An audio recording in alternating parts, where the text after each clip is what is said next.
اللہ تعالیٰ ارشاد فرماتا ہے وَلَئِنْ أَرْسَلْنَا رِيحًا فَرَأَوْهُ مُصْفَرًّا لَوَلُّوا مِنْ بَعْدِهِ يَكْفُرُونَ۔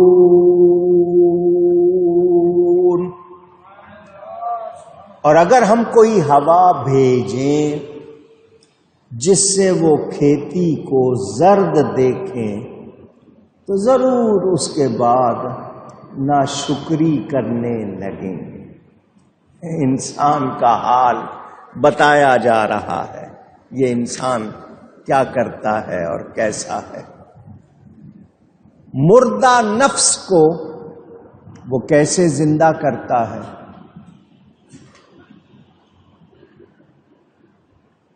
بندے کا دل مردہ ہو جائے تو کیسے زندہ ہوتا ہے؟ اب ان باتوں کو سوچیں۔ تسبیحات، تسبیح کے معنی اللہ کی پاکی بیان کرنا۔ ہمارے ہاں تسبیح کا مطلب ہے کوئی چیز پڑھنا، کیونکہ موتیوں کی مالا جس کو ہم تسبیح کہہ دیتے ہیں اس پر پڑھتے ہیں تو ہم نے اس کا نام ہی تسبیح رکھ دیا، عربی میں اس کو سبحہ کہتے ہیں۔ یہ تسبیحات اللہ کی پاکی بیان کرنا، سبحان اللہ، الحمدللہ، اللہ اکبر، لا الہ الا اللہ، لا حول ولا قوت الا باللہ، یہ کلمات، تیسرا کلمہ اس میں یہ سارے جمع ہو گئے۔ ان کلمات کے کتنے فائدے ہیں؟ اگر کوئی شخص تیسرا کلمہ کثرت سے پڑھے 90% سے زیادہ اس کے مسئلے حل ہو جاتے ہیں، اس میں بندشیں ٹوٹ جاتی ہیں، اس میں ساری آپ پر کتنی مہربانیاں ہوتی ہیں۔ بہرحال بتا رہا ہوں، ایک انسان تسبیحات پڑھتا ہے، بظاہر اس کی زبان ہونٹ حرکت کر رہے ہیں، آواز نہیں ہے، آہستہ آہستہ پڑھ رہا ہے۔ آپ کیا سمجھتے ہیں اس کا کوئی اثر نہیں ہوتا؟ آپ کے اندر کتنی رگیں ہیں، کتنی وریدیں ہیں، آرٹریز ہیں، کتنی وینز ہیں، کتنا نظام ہے۔ آج تک سائنس نے انسان کے جسم پہ جتنی ریسرچ کی ہے، یہ جو ڈاکٹر بن جاتے ہیں نا MBBS آپ جاتے ہیں، انسان کے جسم پر ان کو ابھی تک 3% صرف معلومات ہوئی ہے۔ کتنی؟ 97% یہ نہیں جانتے ابھی تک، حالانکہ دل کی کتنی دوائیں، دماغ کی کتنی دوائیں، درد کی کتنی دوائیں، کیا کچھ انہوں نے بنا لیا، کتنا کچھ، مگر ابھی تک پورے نظام کو جان سکے نہیں۔ اے انسان، تو جب اللہ کا نام لیتا ہے تیرے پورے جسم میں کیا تبدیلی آتی ہے تجھے معلوم ہی نہیں۔ صرف ایک مرتبہ اللہ اتنا کہنے سے سر سے لے کر پاؤں تک کیا کچھ ہوتا ہے، اگر ہمیں نظر آ جائے تو ہم کوئی اور لفظ بولے ہی نہیں، کیا تبدیلی آتی ہے۔ آپ کہتے ہو سبحان اللہ، آپ نے کہہ دیا، آپ نے محسوس نہیں کیا کچھ، مگر دل سے آپ یہ کہتے ہیں، آپ کے پورے نظام میں کیا کچھ ہوتا ہے۔ میں نے کہا نا آپ کو اگر اس کے اثرات نظر آ جائیں تو آپ ہر وقت یہی بولتے رہیں، لیکن ہم غافل ہیں۔ اللہ والوں کو نظر آتا ہے، اسی لیے ان کے منہ سے جب بھی سنو گے یہی کلمات سنو گے، وہ دنیا کی دوسری باتیں کر کے وقت ضائع اونچی نہیں کرتے۔ دھیان دیں۔ اور پھر ان کو لذت کتنی ملتی ہے رب کو یاد کرنے میں، ان کو اچھا کتنا لگتا ہے۔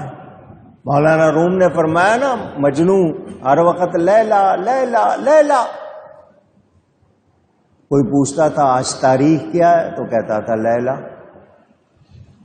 یہ جس جگہ تو کھڑا ہوا اس جگہ کا نام کیا، وہ کہتا تھا لیلا۔ آج دن کون سا ہے؟ لیلا. ہر سوال کا جواب لیلا. گفت مشق نام لیلا می کنم، خاطر خود را تسلا می دہم. تو اس کو کسی نے کہا ہر بات لیلا لیلا لیلا. کیوں؟ اس نے کہا مجھے جتنا مزہ آتا ہے محبوب کا نام لینے میں تم سمجھ سکتے نہیں. تو جس کو اللہ سے محبت ہو. لوگ ہم سے کہتے ہیں تم ہر وقت نبی کا ہی ذکر کرتے رہتے ہو. میں نے کہا ذرا کر کے تو دیکھو کتنا مزہ آتا ہے. درود شریف پڑھ کے دیکھو. درود شریف پڑھتے رہنا. آپ نے سنا ہوا ہے یہ حکایت دوسروں نے بھی لکھی ہے جو ہم پہ فتوے لگاتے رہتے ہیں. ایک شخص تھا طواف کر رہا تھا، نوجوان تھا، درود شریف پڑھ رہا ہے. طواف کرتے ہوئے بھی اونچی، دعا کرتے ہوئے بھی درود شریف. اس نے کہا کیا تجھے دعائیں نہیں آتی؟ طواف کی دوسری دعائیں. اس نے کہا آتی ہیں. اس نے کہا پھر درود شریف کیوں پڑھ رہا ہے؟ اس نے کہا میں نے اس کی جو برکتیں دیکھی ہیں اس کے بعد کچھ اور پڑھنے کو جی نہیں کرتا. اس نے واقعہ بتایا. میں اپنے والد کے ساتھ سفر کر رہا تھا، جنگل میں اچانک والد کی طبیعت خراب ہو گئی. وہاں کوئی ڈاکٹر، کوئی حکیم، کوئی طبیب، کوئی علاج، کچھ نہیں. میں اکیلا باپ کو سنبھال رہا ہوں. ان کے چہرے کا رنگ بدل گیا، ان کی موت ہو گئی. میں پریشان، میں اکیلا کیا کروں، ان کو کیسے غسل دوں، کفن کا انتظام، دفن کا کیسے کروں. باپ کے پاس بیٹھا ہوا پریشان. رات پڑ گئی. اچانک ایک طرف سے نورانی چہروں والے لوگ آئے. ان میں ایک ہستی کا چہرہ سب سے زیادہ چمک رہا تھا. وہ قریب آئے. انہوں نے آ کے میرے باپ کے منہ پہ ہاتھ پھیرا. میرے باپ کے چہرہ بھی چمکنے لگ گیا. انہوں نے ساتھیوں سے جو ان کے ساتھ آئے تھے ان سے مل کے ساری تیاری کی، نماز پڑھی، میرے والد کو دفنا دیا. میں سب منظر دیکھ رہا تھا. میں نے عرض کی اے مہربان، اس مشکل وقت میں آپ نے آ کر میرے باپ کی مشکل کو دور کیا ہے. اتنی تکلیف کے عالم میں ہم پر مہربانی کی ہے. آپ کون ہیں اور یہ مہربانی کیوں کی ہے؟ تو انہوں نے کہا میں تیرا نبی ہوں. حضور صلی اللہ علیہ وسلم تیرے والد روزانہ مجھ پر اتنی مرتبہ درود بھیجتے تھے. 3 دن ہو گئے ان کا درود نہیں آیا، تو ہم آئے اور آ کر ان کے ساتھ یہ مہربانی کی. وہ دن گیا ہے اور آج کا دن ہے. اس کے بعد میں ہر وقت درود ہی پڑھتا رہتا ہوں. سمجھ آئی؟ تو محبوب کا نام لینے میں لذت کس کو آئے گی؟ جو محبت رکھتا ہوگا اور اس کے اثرات دیکھتا ہوگا. میں نے شاید یہ بات آپ کو 1 سے زیادہ مرتبہ سنائی ہے.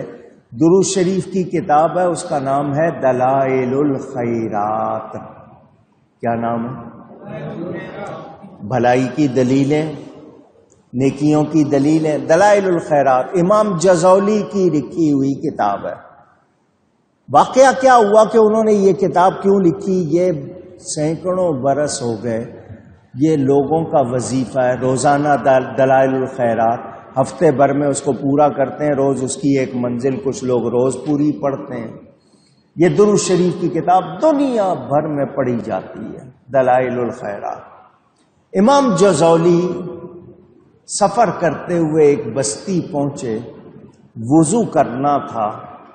کنویں پہ آئے تو کنویں میں پانی بہت نیچے تھا. اترنے کا کوئی انتظام نہیں تھا اور پانی نکالنے کے لیے کوئی برتن جو ہوتا ہے چمڑے کا یا دوسرا تھیلا، ڈول، کمنڈل جو بھی کہتے ہیں وہ بھی نہیں تھا. کھڑے دیکھ رہے ہیں کیسے پانی حاصل کروں. سامنے ایک مکان کی کھڑکی سے ایک بچی، کم سن بچی، چھوٹی عمر کی بچی دیکھ رہی ہے. بابا جی کیا بات ہے؟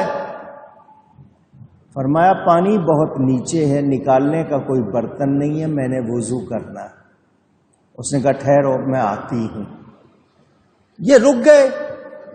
سمجھے کہ شاید اندر سے کہیں پانی لائے گی برتن سے. وہ بچی آئی اور اس نے کہا آپ کو پانی چاہیے نا, پانی نیچے ہے. اس نے آ کر پانی میں تھوک دیا. کیا کیا؟ پانی کنویں کا جو نیچے تھا اوپر آ گیا. پانی انہوں نے کہا لو بابا جی آپ وضو کر لو. آپ نے وضو کر لیا, وہ پانی پھر نیچے چلا گیا. آپ اس بچی کو دیکھ کے فرماتے ہیں بیٹا یہ کیا معاملہ ہے, تجھے یہ طاقت کہاں سے مل گئی؟ تو اس بچی نے جواب دیا درود شریف کی برکت سے. امام جزولی فرماتے ہیں میں نے نیت کر لی کہ میں آج سے درود شریف جمع کروں گا اور ایک کتاب تیار کروں گا تاکہ لوگ روز اس کو پڑھا کریں. اس دن سے وہ کتاب لکھی ہوئی دنیا آج بھی پڑھ رہی ہے. بتائیں برکت ہے یا نہیں؟ اونچی کتنی برکت ہے درود شریف کی. روایتوں میں ہے قیامت کے دن آپ کے اعمال تولے جائیں گے, وزن ہوگا بندے کے کاموں کا. نیکی کا پلڑا اٹھ جائے گا, گناہوں کا پلڑا جھکا رہے گا, بھاری رہے گا. بندہ بڑا پریشان ہوگا, کاش میں نے دنیا میں وقت ضائع نہ کیا ہوتا, نیکی کی ہوتی تو آج نیکی کا پلڑا بھاری ہوتا. اب میں کیا کروں, کہاں سے لاؤں نیکیاں؟ اچانک ایک طرف سے رسول اللہ صلی اللہ علیہ وسلم تشریف لائیں گے اور جیسے پرچی ہوتی ہے نا, چھوٹا سا کاغذ کا ٹکڑا, وہ اس کے نیکیوں کے پلڑے میں ڈال دیں گے. اچانک ڈالیں گے تو نیکیوں کا پلڑا بھاری ہو جائے گا. وہ بندہ بڑا خوش ہو جائے گا. وہ پوچھے گا یہ کیا چیز تھی آپ نے ڈالی, حالانکہ اس کا کوئی وزن نظر نہیں آ رہا, لیکن میری نیکیوں کا پلڑا بھاری ہو گیا. تو فرمائیں گے یہ تیرا وہ درود ہے جو تو مجھ پر بیچتا تھا. بتائیے فائدہ ہوا یا نہیں؟ تو محبوب کا نام لینے سے کیا اثر ہوتا ہے. اسی طرح اللہ والے اپنے مردہ دل کو زندہ کرنے کا طریقہ خود بھی اپناتے ہیں, دوسروں کو بھی سکھاتے ہیں.